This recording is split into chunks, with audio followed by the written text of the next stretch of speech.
स्वागत आहे भावांनो तुमचं पुन्हा एकदा एका नवीन मिनी व्लॉगमध्ये। तर भावांनो आज सकाळ सकाळी आपण आपल्या लाडक्या भाच्याला घेऊन गॅलरीमध्ये कबूतर बघत बसलो होतो। मग नंतर ना आवरून बिरून कामाला निघालो आणि आज पण भावांनो पुण्यातलं वातावरण हे जरा पाऊसमयच होतं आणि हो पाऊस अजून किती दिवस थांबणार आहे काय माहिती। सगळं वातावरणाचं चक्रच बदलून गेलंय। मग तिथनं पुढे कामावर पोहोचल्यावर आपल्या प्रतीक भाऊचा फोन आला। प्रतीक भाऊ म्हणला माझ्याकडे एक अर्जंट सॅम्पल आहे तेवढी येऊन घेऊन जा। जोर से बोल के लोगों को स्कीमें बता दे।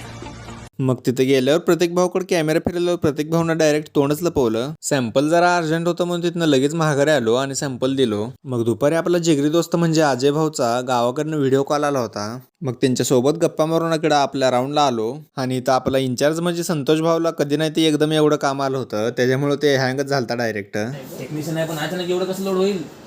मग त्यांची गंभीर चर्चा चालू दे म्हणलो आणि तिथनं निघून आलो आणि आपल्या रोहित भाऊला भावी आयसकडनं डबा आणायला सांगितलं होतं पण त्यानं विसरून घरी घेऊन गेलता। मग रात्री रोहित भाऊच्या घरी डबा आणायला चाललो होतो। रोहित भाऊचं घर जवळ असल्यामुळे काही टेन्शनच नाही। मग तुम्ही आता तेवढं लाईक आणि सबस्क्राईब करून टाका। मी डबा घेऊन घरी जातो आणि पुन्हा भेटतो पुढच्या व्हिडिओत।